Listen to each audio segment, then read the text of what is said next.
Ladies, gentlemen, NBA fans, people of the universe, what is up? I am back. It's been a little bit of time. It's been a few days. We've been watching a lot of basketball during those few days, and this video will supplement those ideas. Ladies and gentlemen, I am Marcus. I am from Fast Break Gaming, and here at Fast Break, we are here to give you everything that you want from gaming to sports, and today we're going to focus on the sports. So ladies and gentlemen, today I wanted to discuss if the Boston Celtics can actually beat the Miami Heat to rise on over to those beautiful NBA finals to compete for a championship. Now, I think we already knew that the Boston Celtics were going to be NBA Finals contenders this year, but we did not know that the Miami Heat were also going to be right beside them as well, because with the additions of Jimmy Butler and stuff like that, and that team was just put together within the last 2 or 3 years, and the fact that they're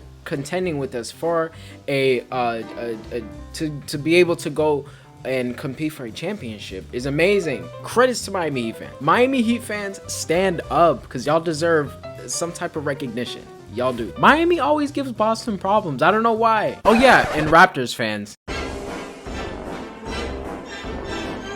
Ladies and gentlemen, if you have not liked, have not subscribed to Fast Break Gaming, do that. I'm winded. We are on the road to 200 subscribers, so any subscriber at this point would be awesome. Let's get right into this video. Can the Boston Celtics beat the Miami Heat within a 7-game series to contend for a championship? Oh my goodness, I can't think today. Ladies and gentlemen, if you have seen these videos before, you know that I like to organize these videos with explaining the starting five for each, the positives and negatives, and give a summary of my thoughts and what I see from each team. Ladies and gentlemen, we expect a starting five of the Boston Celtics to be Kemba Walker, Jason Tatum, Jaylen Brown, Marcus Smart, and Daniel Tice. For the Miami Heat, we expect Duncan Robinson, Gordon Hayward, Jimmy Butler, Bam Adebayo, and Jay Crowder. I forgot about him. So ladies and gentlemen, automatically what I see from the Miami Heat is that they are gritty. Much like the Raptors, this team fights for every possession and doesn't let up, okay? This Miami team also has amazing mid-range shooters in Dragic.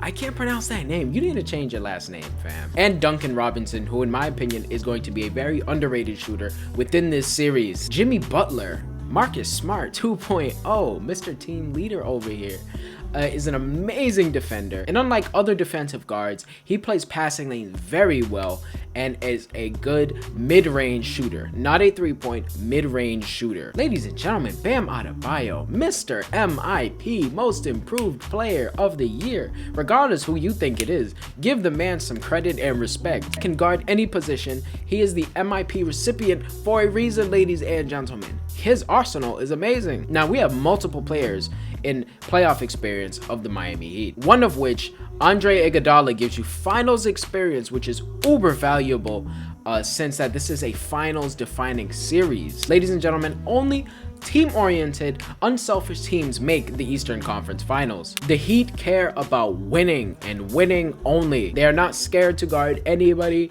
and will do whatever to win in any situation. That's what we have seen in the Milwaukee Bucks series as well. Now, this team has a couple shooters, and those shooters are clutch. Oh my goodness. Ladies and gentlemen, Boston Celtics, you messed up. You didn't draft Tyler Herro. Now, ladies and gentlemen, let's move on to the Boston Celtics and what I see the positive for them. Ladies and gentlemen, regarding the Boston Celtics, the Celtics have a deeper roster than the Miami Heat. Okay, they have better rotations of players and better extensive matchups as a result. Every player on the Celtics lineup has an extensive arsenal. Even Marcus Smart, okay? I give Marcus Smart his credit. He has an arsenal that he can work with. Do I have to repeat, ladies and gentlemen, Jaylen Brown and Jason Tatum are the best young duo in the NBA as of right now, if not the best duo, period. Daniel Tice is an amazing post defender. As standing at only 6'8", 6'9", he plays much bigger than his size.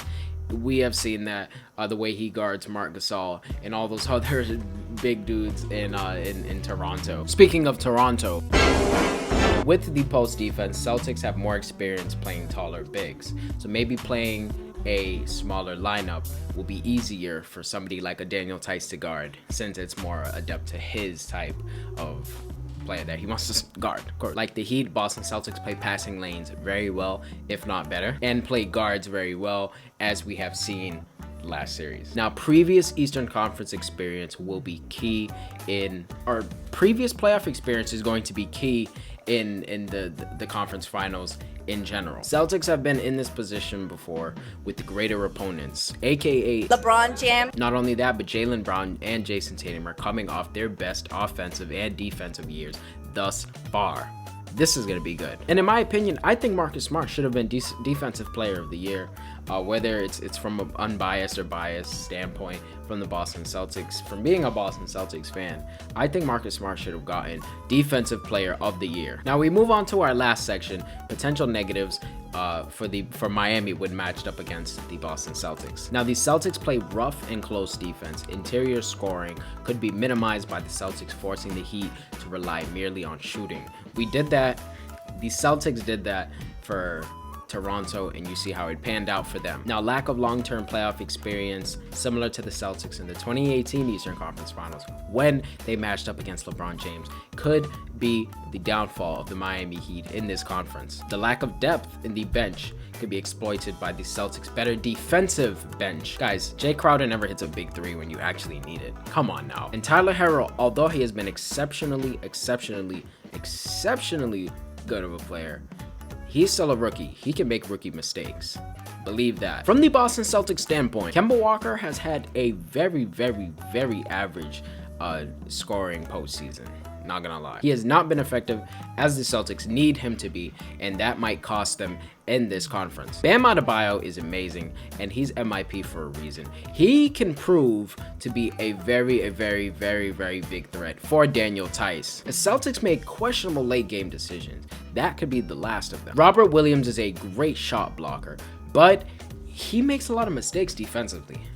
He's not exactly up to tune with the rest of the Celtics defensively. Although he's a good shot blocker, he's not really inept with anything else, and that could also be the downfall of the Boston Celtics, so they decide to put him in.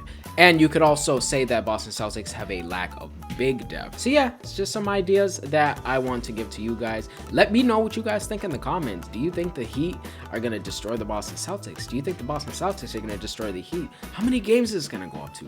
I say Celtics win this in 7 games. This is going to be a 7-game series, ladies and gentlemen. It's either going to be a sweep or a 7-game series. Ladies and gentlemen, I am so glad for you guys to sit here and listen to my thoughts for the Celtics and Heat matchup. I was semi-right about last video. Celtics did beat the Raptors, but it wasn't in 6, it was in 7 games.